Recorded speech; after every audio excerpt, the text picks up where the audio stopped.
This is Where We Live. I'm Lucy Nalpathanchel. Today we're reflecting on what just happened in Parkland, Florida. 17 people are dead in what's being described as the second deadliest shooting at a school since 2012 here in Connecticut, when 26 children and educators were killed at Sandy Hook Elementary School in Newtown. Mass shootings don't make up the majority of gun violence in this country, but they are the most unsettling, especially when they happen at a school.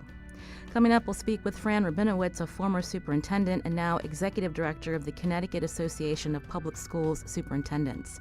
What conversations are educators having each time another school shooting happens? From the training they undergo to keep children and staff safe, to how they talk about these events with parents and with kids. We'll also check in with Paul Gianfrido, president and CEO of Mental Health America. He'll join us later to talk how, as a country, we should prevent violence. He says it's not as simple as pointing the finger at whether a shooter is mentally ill.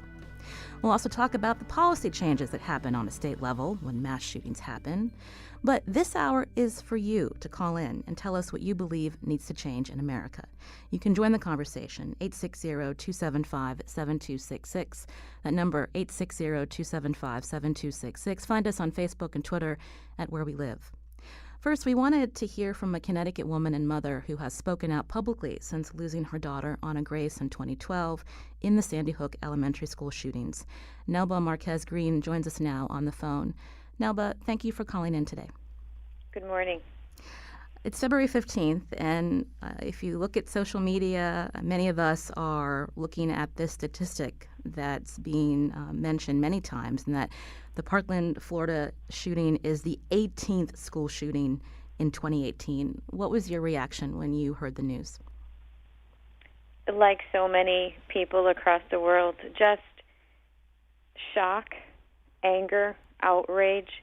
But unfortunately for me, for my family, it's a little bit different. We also know after the shock, anger, outrage, or even during it, what really happens behind the scenes. So my heart was just really with those families, knowing exactly what these minutes and hours and days and weeks and even years will be like after. I mentioned we're talking with Paul Gianfrido later about how we respond whenever any kind of violent act happens in our country. And in past, the media often gets criticized for focusing too much on the shooter and not enough on the people who've been victimized, the family, the community members, the trauma that they are now experiencing. How best should we be reaching out to them? How should we be talking about this?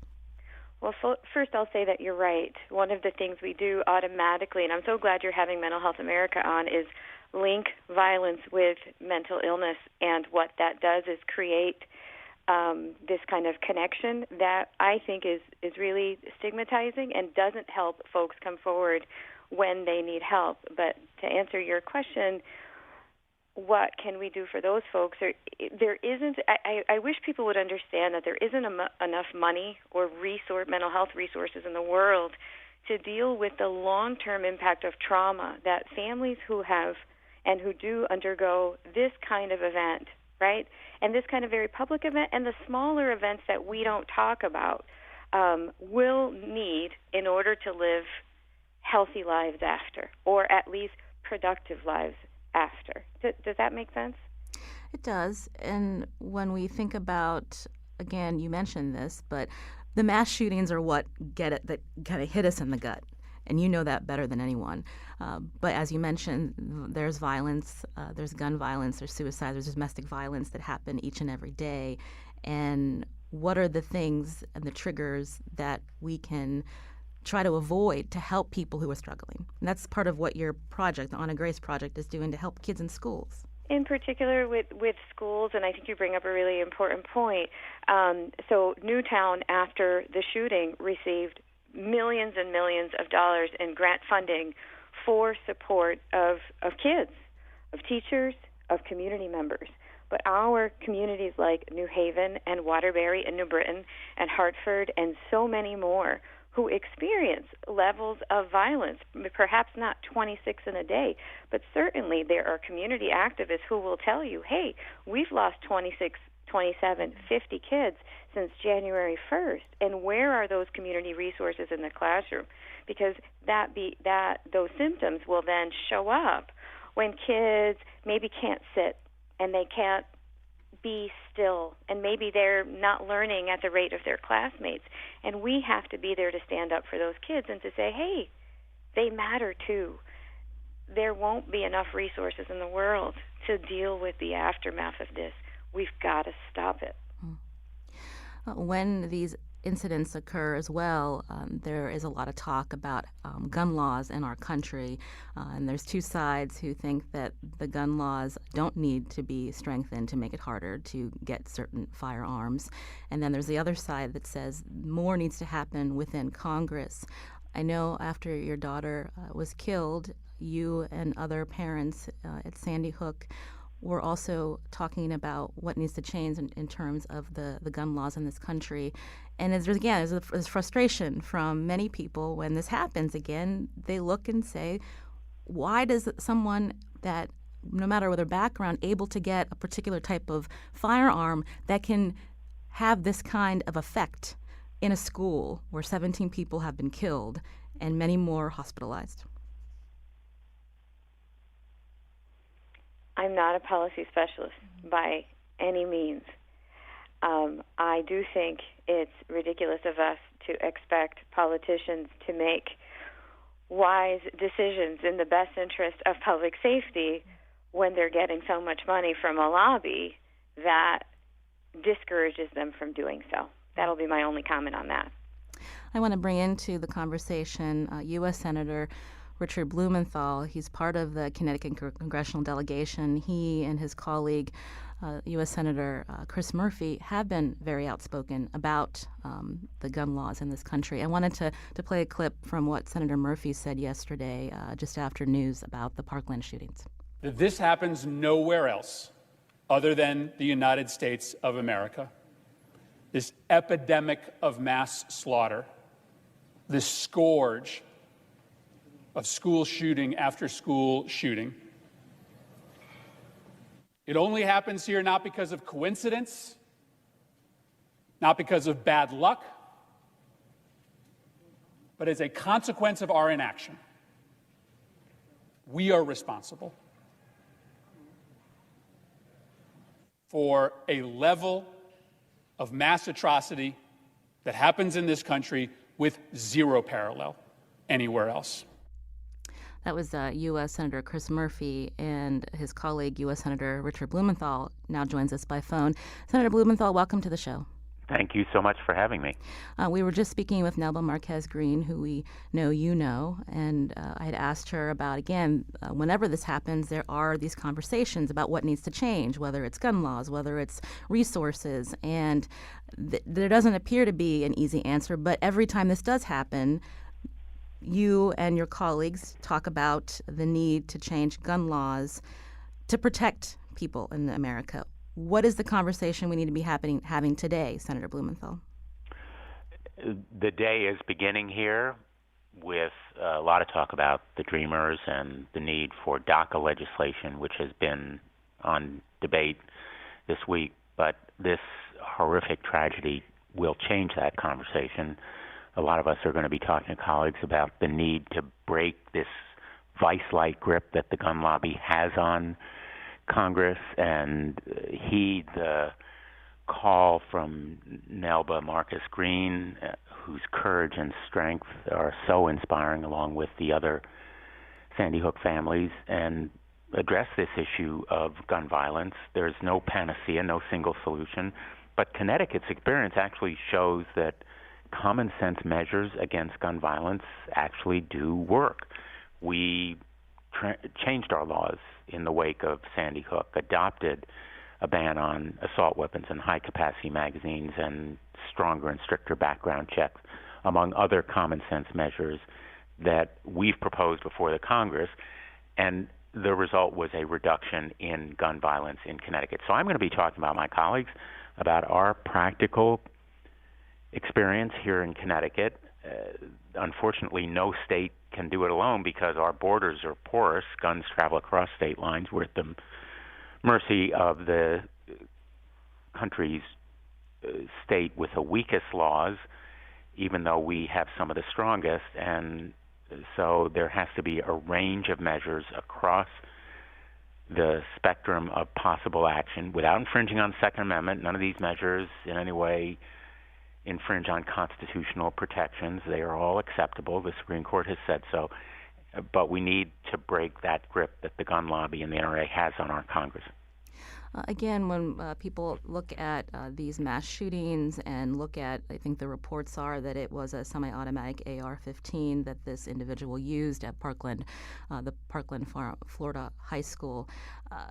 Before we can talk about policy changes, it's important to know the data. And the data is confusing in this country when it comes to tracking school shootings and other shootings and gun violence generally. And how do we get at that to get the right information before we talk about changing the laws?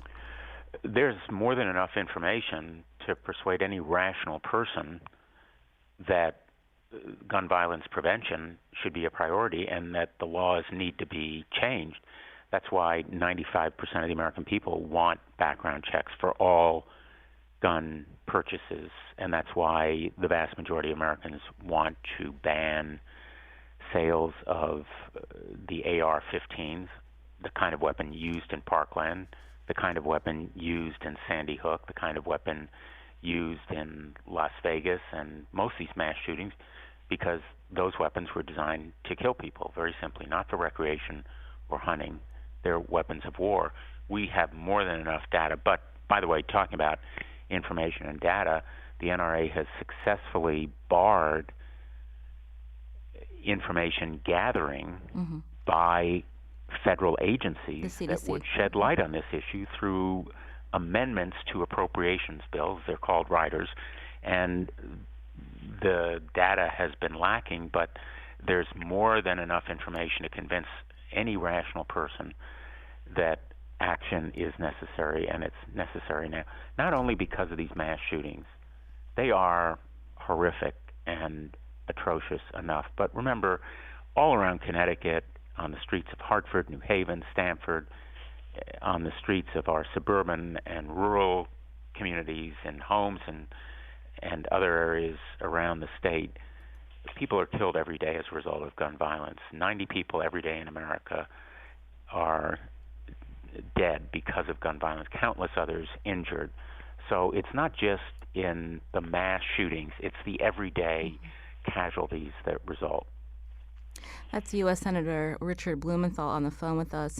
Also on the line is Nelba Marquez Green, mother of Ana Marquez Green, who was killed in the Sandy Hook Elementary School shootings in 2012.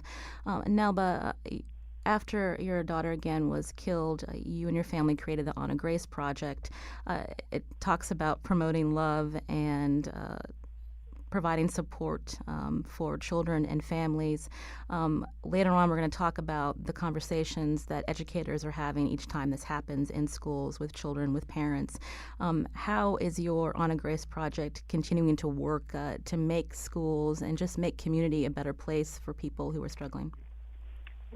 First, I just have to say that I'm not just the mother of Ana Grace Marquez Green. I'm also the mother of Isaiah James Marquez Green, who was 8 at the time of the shooting and 13 now, and thriving and a straight-A student and an amazing athlete and a good friend. And every child should have the opportunity to rise up through adversity in order to be the best and healthiest, productive citizen they can be.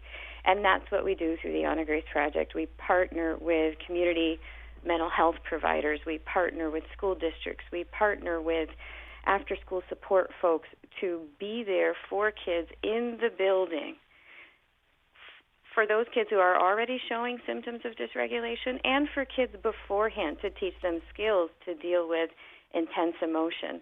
And that's what we do, and we're grateful. And I'm grateful for my partners at CCSU, at Klingberg, in New Britain with the Consolidated School District, and everyone else who has risen up and said, yeah, we can cost share, we can share expenses, and we can put more bodies in the building for school support. We can put interns, we can put marriage and family therapists, we can put social workers, we can put counselors, and we can be there to rise up for kids. And I'm grateful that everyone looks to me and looks to us whenever there's a school shooting for advice. But folks need to look in the mirror, and folks need to ask themselves what they need to do. Are they making the calls? Are they voting? Are they finding out if their representatives in their states are taking money from the NRA? This can't be a thing you put on victims to fix for you, or even our elected officials to fix for us. If they're not fixing it, we got to vote them out. Nella Marquez Green, thank you so much for calling in today. We appreciate it. Thanks so much. Bye-bye. This is Where We Live. I'm Lucy Nalpathanchel. Again, we're talking about the latest school shooting at Parkland, Florida. And on the line with us is U.S. Senator Richard Blumenthal. We want to take your calls today. We had another show planned, and we decided that this show was more important to hear from listeners, to get reaction, and to keep talking about this. I wanted to take some calls now, and you can join the conversation, 860-275-7266. Bill's calling from Madison. Bill, go ahead. Hi, and hello, Senator. Good morning. I wanted to mention that I feel that the senator's position on the Connecticut gun laws is inaccurate or misleading. The reality is, before Sandy Hook, Connecticut had effectively the most stringent laws in the country. The assault weapons ban in 1994 was mirrored by the state and was not rescinded in 2004, as it was in the federal situation. So the laws that were passed in Connecticut after Sandy Hook were effectively cosmetic. And I say that because, saying that you can't have a pistol grip or, that just does not have any impact on the lethality of a weapon. The reality is that semi-automatic weapons are standard weapons and have been for over a century. Every handgun sold and used in the United States for over a century is a semi-automatic weapon. Even a six-shooter is effectively semi-automatic, but most people who have guns have semi-automatic pistols, and most deaths caused by guns are caused by these handguns, and they're semi-automatic. There's a hue and cry to eliminate rifles that are semi-automatic. It has no real meaning in terms of the lethal nature of gun use. The reality is that in Virginia Tech, 38 people were killed by handguns, and that's an even bigger number. The enormity of the problem is that people make decisions, and they make bad decisions. And the real problem is this cultural phenomenon that none of us can get our hands on. Why we're sick to our stomach every time we read another one of these things. Is that people go and do this. And we don't know why they go and do it. That's the real problem. And so attacking it from the gun legislation side is not going to work unless you literally confiscated every single pistol and handgun in the United States. And that's not going to happen. Let me put another aspect to this. Bill, I want to get Richard Blumenthal to respond. Okay, thank you. Well, let me respond to what you've said so far. Number one, mental health clearly has to be a priority. We need to provide help and outreach and treatment to troubled young people, including young men like Adam Lanza, like the shooter in Parkland. But at the same time, there needs to be responsible common sense measures to keep guns out of the hands of dangerous criminals and others who pose a danger to themselves. A lot of deaths are by suicide, as well as others. And that can be done through background checks. Now, let's be very realistic. We're not going to prevent all gun violence. There will always be deaths and casualties as a result of gun violence, but we can make enormous progress, and Connecticut has done so with laws that are more than cosmetic.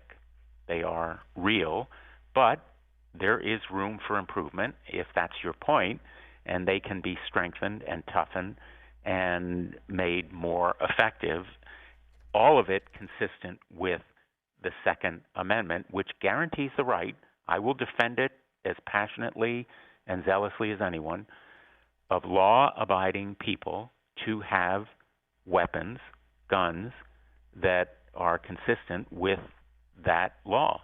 And so taking away everyone's guns is not the solution. It is taking guns away from people who pose a danger to themselves or others, including domestic violence perpetrators who are under restraining orders, because a woman is 5 times more likely to die in a home where domestic violence is committed and there is a gun. So there are situations, restraining orders being one of them, where danger signs are apparent and action should be taken. I want to take another call before we head to break. Stephen's calling from North Stonington. Stephen, go ahead. Hi, Lucy. Hi, Mr. Blumenthal. I just wanted to, I didn't prepare a big speech, but I just wanted to contrast the difference of Stephen, I'm sorry. Go ahead. Start over. Your cell phone just came out. Can you hear me? Yeah, I can hear you now. Go ahead. I just wanted to contrast how hard it is to get an abortion in this country and how easy it is to get a gun. You're made to wait 2 weeks as a woman to get an abortion, 48 hours, parental permission, a note from the doctor that you understand, watch a video. There's one place to go get an abortion in the state compared to just gun shop on every corner. I just want to know what you think about that. Who's making the laws that make it harder to get an abortion than a gun?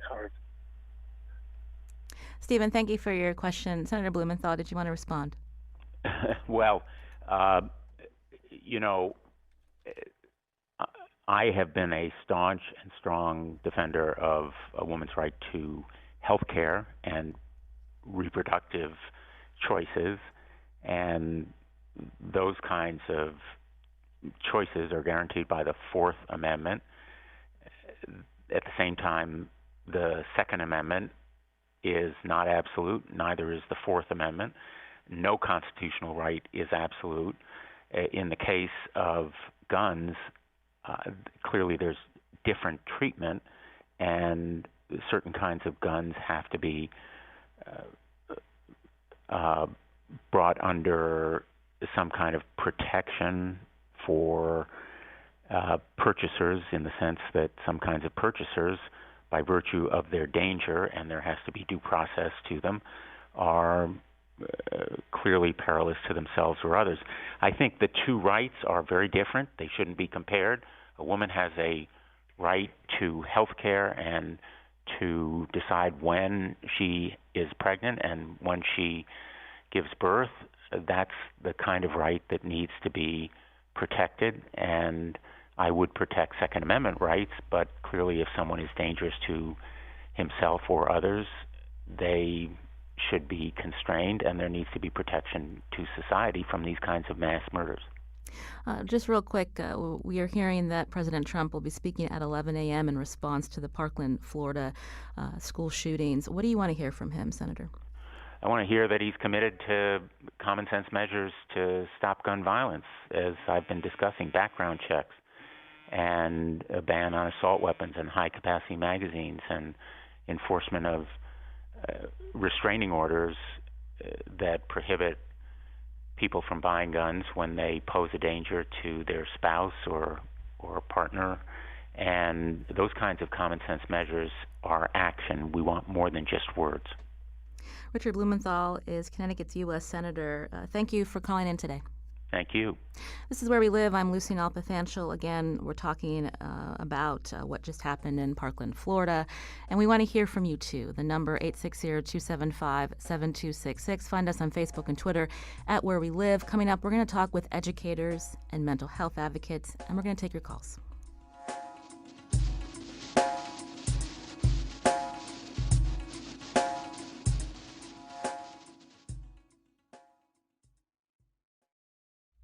This is Where We Live. I'm Lucy Nalpathanchel. Today we're talking about the latest school shooting, this time in Parkland, Florida. 17 people are reported dead, more than a dozen others hospitalized. Each time a mass shooting happens, I'll admit we struggle with how to talk about this with you. When we say 18 shootings have happened in schools around the U.S. since the beginning of 2018, does that number surprise you? On average, there's nearly one school shooting a week in the U.S. That's according to Everytown Research. It's a nonprofit organization that advocates for gun control. Now, in previous shows, we talk about changes to gun laws. We hear from listeners who are frustrated with Congress. We interview researchers who say the problem should be viewed through a public health issue lens. Meanwhile, many of us send our children to school and trust their teachers, their schools, will keep them safe. Here's teacher Melissa Falkowski. She's from Marjorie Stoneman Douglas High School in Parkland, Florida. That was the place where the shooting happened yesterday. Here she is speaking with Anderson Cooper. We have drilled for this. Yes, we had a training recently. We could not have been more prepared for this situation, which is what makes it so frustrating, because we have trained for this. We've trained the kids for what to do, and so the frustration is that we did everything that we were supposed to do. Broward County Schools has prepared us for this situation, and still, to have so many casualties, it's very, at least for me, it's very emotional, because I feel today like our government, our country has failed us and failed our kids and didn't keep us safe. Again, that was a teacher from the Florida high school where the shooting happened. Joining our conversation now by phone is Fran Rabinowitz. Fran Rabinowitz was a former superintendent. She now leads the Connecticut Association of Public Schools Superintendents. Fran, welcome to the show. Thank you very much. What's your response to what we just heard from this particular teacher from Florida? I'm sure after Sandy Hook, when you were superintendent, I believe, in Hamden, the conversations that were taking place, how do educators respond each time this happens? Well, I think that teachers' response, really sounded a note in me in that when I was superintendent in Hamden, right after Sandy Hook, I met with parents that very weekend on that Sunday. We had a memorial service, and we spoke about safety in the schools. And one of the most difficult things that I said was, we will do everything. We will study lockdown procedures. We will have our teachers and all of our staff fully prepared. But the truth of the matter is, at this point in time, I can't guarantee you 100% that your child will be safe. And that was a very difficult thing, because as educators, caregivers, we want to say your child in our hands is completely safe. And the truth of the matter is, when someone enters, when there's an active shooter, you can protect and you can take measures, and you can train your staff, and you can do everything possible, and you can save lives, but you cannot guarantee 100% safety. When you mention active shooter drills, this is commonplace in schools across the U.S. Absolutely, absolutely. Following Sandy Hook and prior to Sandy Hook, we certainly had those drills. By state law, we had to have those. But we, obviously, our antenna was up after Sandy Hook, and I remember having a community-wide safety committee where we were led by the police and the fire department on all of the safety measures that we needed to take in every single classroom.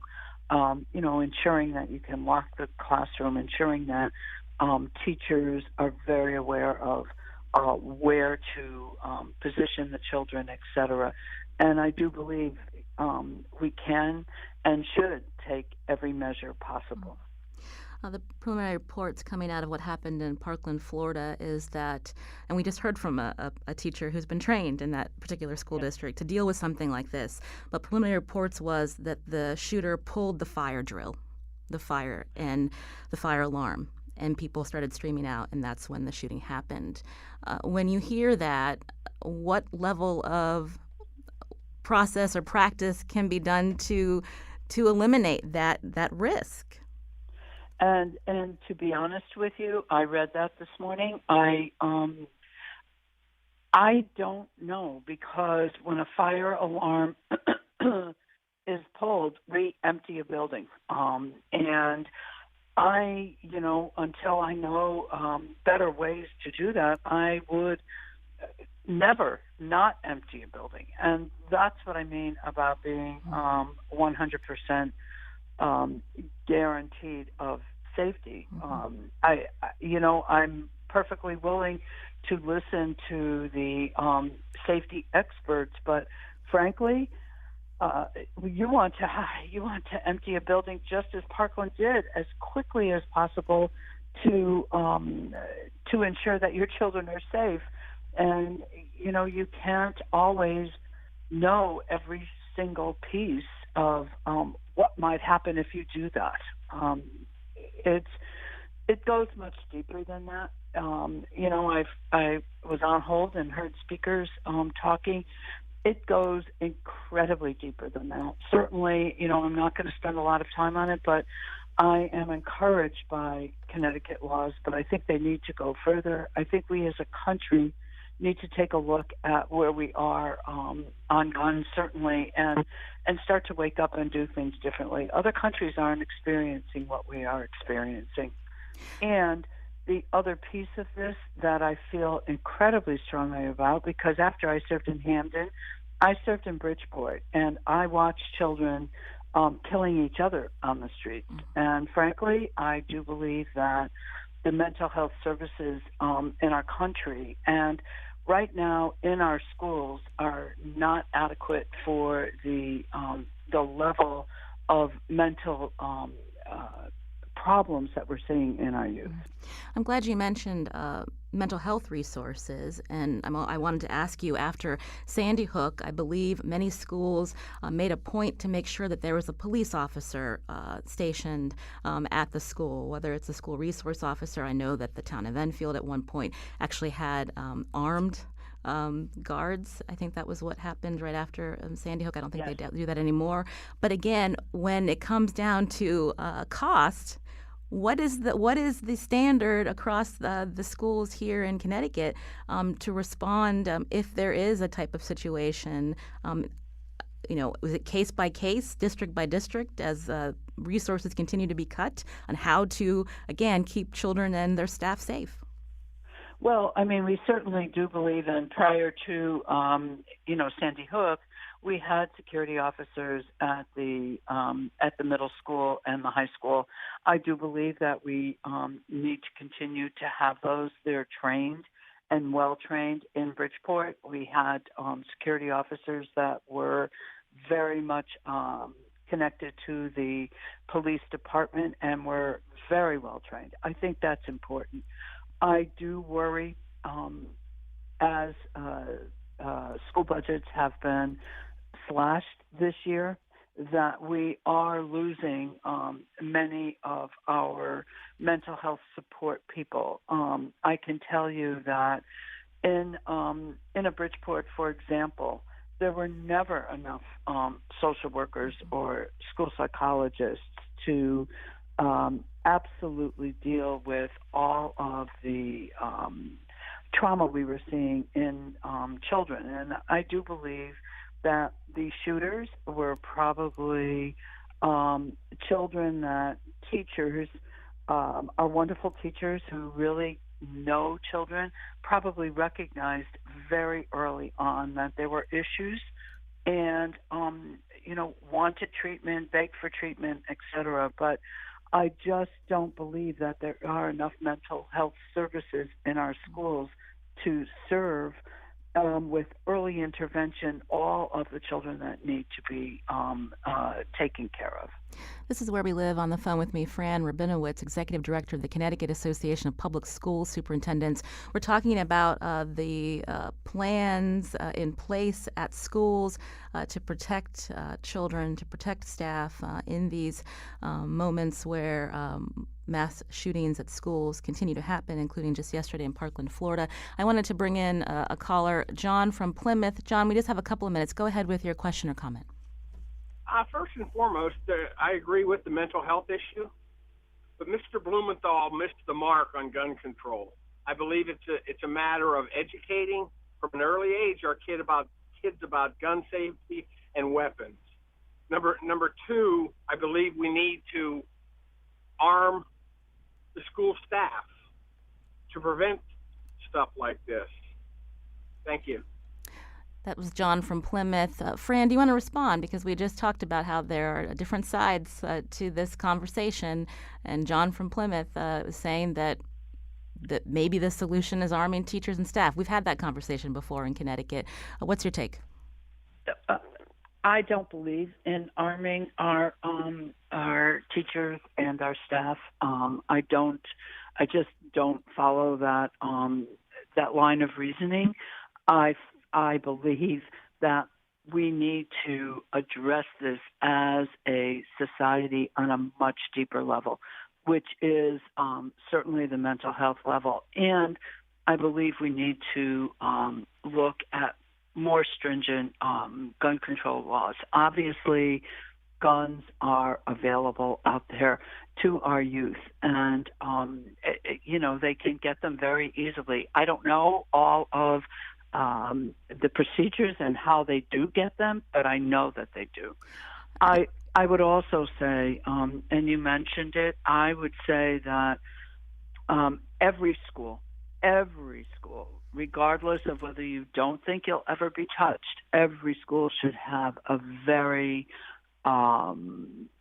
complete and well-delineated safety plan for their staff, including all the new staff that comes in, et cetera. It's a challenge as a former superintendent to make sure that every staff member is trained in safety procedures, but I think it is as absolutely necessary as it is to have staff trained in how to teach reading. It's just incredibly important. Fran, I just want to ask you one more question. Sure. We're also hearing reports that this shooter in Florida was expelled from that school.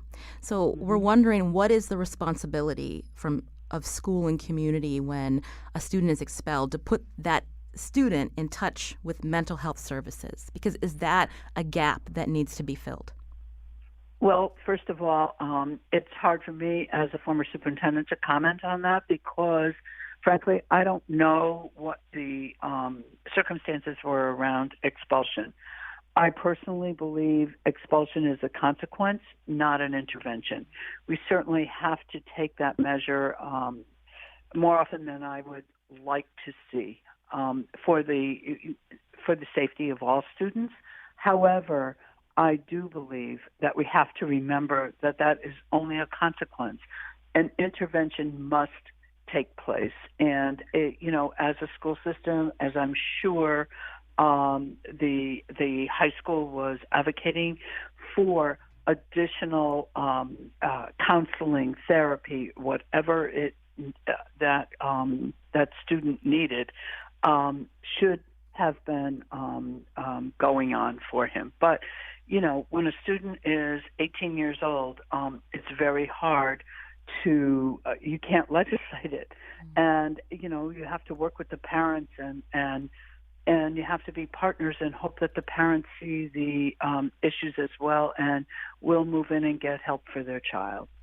That's Fran Rabinowitz, again, Executive Director of the Connecticut Association of Public School Superintendents. Fran, thank you for your time. I wanted to fit in another guest before we head to break. Again, this is now Paul Gianfrido, President and CEO of Mental Health America. Used to be the mayor of Middletown many years ago. Paul, welcome to the show. Thank you for having me on. I understand that you live pretty close to where this shooting took place in Parkland, Florida. You wrote a piece on your website yesterday about, yet again, another school shooting. We were talking earlier with Nelba Marquez Green, with Senator Blumenthal, about how we continue to talk about violence in this country. What are your thoughts on how we move forward from here? Well, it's really hard to express how distressing it is to hear the kinds of conversations that are taking place today about this, because I think that the opportunities to act and to intervene have been staring us in the face for a very long time, but that we continue to go down the wrong pathways. And while I appreciate how much people want to react and do something in the aftermath of horrible violence like this, the fact that they focus in on mental health of shooters and not the mental health of the victims, the fact that they focus in on the activities, the behavioral aspects of the individual and not the institutions, the school, for example, that expelled this particular individual, or the society that doesn't provide adequate early identification and early intervention services, means there's culpability here, but the people who are culpable are the people who have controlled the purse strings for years and years. And that's politicians, and that's public officials, and that's on the health side and the education side. And they've had their heads in the sand for a very long time about these things, and that's why they continue to happen. You write that we must look at the conditions that predict violence, not to just react when violence happens. You mentioned the politicians that hold the purse strings. What would you like to see happen in Congress beyond the conversation that happens every time, which is about gun control? But what else needs to be talked about? Well, let's just talk about two things here. I mean, the first is that what happens with individuals who engage in horrific acts of violence. Usually, there are these activities are actually predictable, and we know what the things are that would predict violence. It's not past history of mental illness. I mean, there are millions of people walking around with serious mental illnesses in the United States who don't have a single thought of violence at any time in their lives. So it's more likely, in fact, that they're young men, and that's a greater predictor of violence than mental illness is, and yet we would consider that to be absurd, and yet we don't think it's absurd to say, well, it's got to be the mental health problems. Mm-hmm. For people like the superintendent of the Broward County schools who say, well, you know, this kid was clearly insane, was the word he used. And for President Trump, who talks about the mental health problems that are there, let them put their money and resources where their mouths are. Only 1 in every 28 children who has a serious mental illness is identified as having that mental illness for special education purposes using that SED label. 1 in 28. That means 27 in 28 are not even being identified. And the reason is because they don't want to have to spend the money to educate those kids up to the age of 23 because they've got a legal entitlement to it. So what we need to do, first of all, for those kids is make certain that we do early identification, early intervention, and that's what the U.S. Preventive Services Task Force says. Everybody over the age of 11 ought to be screened regularly for mental health. And that's all of us, children and adults. And if we did that, we would find problems before they began to occur. But if you want to look specifically at violence, you have to look at things like past history of violence. You know, were people exposed, and Senator Blumenthal made a passing reference to this at the end of your interview with him this morning, were people exposed to domestic violence at some time in their lives? Now, I'm not saying this particular person was, but that's a predictor of violence. People have had 2 exposures to past domestic violence. That's a predictor of violence. We need to be able to intervene. We need to be able to understand that that's a predictor of violence. We need to understand that living with people who have been criminals is a predictor of violence. Living in unsafe neighborhoods is a predictor of violence.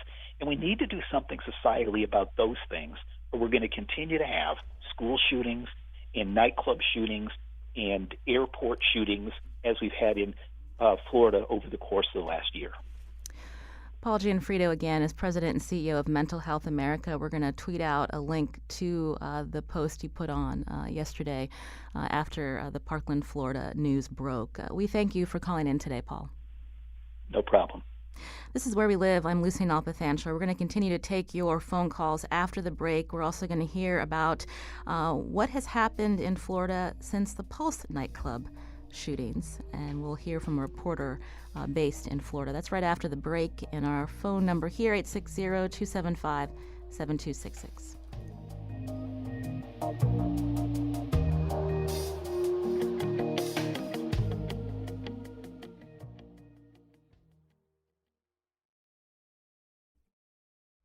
This is Where We Live. I'm Lucy Nalpathanchil. Again, we changed up our show last minute so we could offer you, the listener, a chance to call in and talk about your response to this latest school shooting. It's the 18th school shooting to happen in 2018.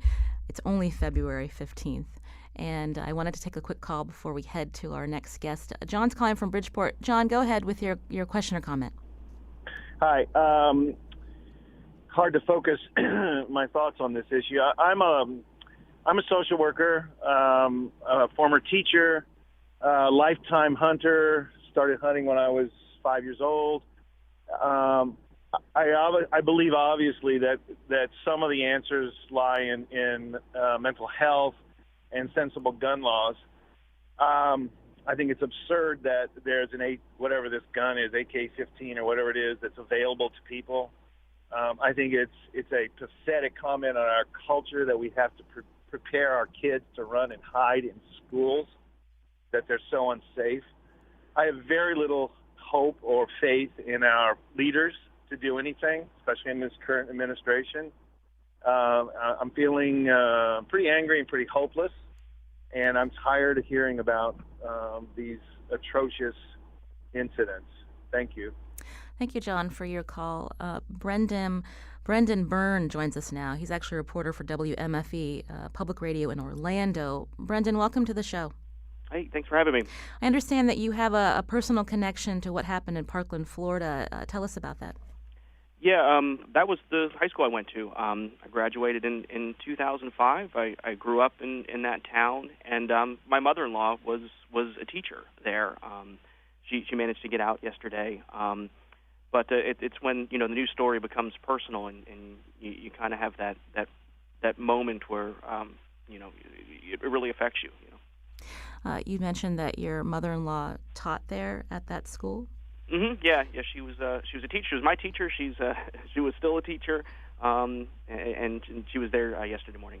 We played a tape from another teacher earlier in the show from that school who says that they've done all the trainings and yet it still wasn't enough. How do you respond to that? That seems to be the sentiment. It obviously wasn't enough. There were 17 people killed. I think that it shows something about how we prepare ourselves, in the wake of these mass shootings. Here in Orlando, we had Pulse 2 years ago, of course, in Connecticut. You've also had shootings as well. The first thing that came to my mind was I saw the news alert. I saw the school name. I knew that my mother-in-law was there, and I picked up my phone and I texted her because that was ingrained. If it's an active shooter, don't call. You don't want to draw attention to a possible victim there. And the fact that all of this stuff is kind of ingrained in our minds, and we're set for that. I mean, that goes to show you about how much effect these shootings have on us as a society. Whenever these conversations happen, there is also a focus on gun laws. After the Pulse nightclub shootings, did anything change in Florida related to gun laws? Here in Connecticut, there were a movement to tighten up gun laws to ban certain types of weapons. What happened after Pulse, and is there any talk in Florida now of changing anything now that Parkland has happened? Yeah, so after Pulse, some state legislators put on the table an assault weapons ban. That received what one Democratic state legislator called a cricket committee. Basically, it didn't get a hearing. After the Las Vegas shooting, a similar bill was put on the table, and nothing happened there. In fact, in the legislative session after Pulse, there was an expansion or an attempt for an expansion of gun rights. There was a campus carry bill that would allow people with licenses to carry weapons on universities and college campuses. There was another bill to have open carry here. All of those did not make it through the legislature, but they made it farther than the anti-assault weapons ban did as well. So it seemed like it was the opposite of what happened in Massachusetts. The state decided to expand gun rights rather than constrict them. That's Brendan Byrne. Again, he's a reporter for WMFE Public Radio in Orlando. We just have a couple of seconds left, Brendan. Again, we talked earlier about the importance of addressing trauma in people's lives, trauma in communities. What are some of the lessons from Orlando that can help Parkland, Florida today? Yeah, I think your previous guest made a very good point. Is that there's a lot of people that are going to be grieving and a lot of people that are going to be affected. It's not just the victims of the school. There were hundreds, if not thousands, of students that were there that were running. They're going to have some issues, and just they're all going to be grieving together, and the community needs to come together and help. Thank you so much again, Brendan. And we're going to WNPR is going to carry President Trump's response at 11 a.m. I'm Lucy Nalpathanchel. Special thanks to Carmen Baskoff and Katie Tolarski. This is Where We Live.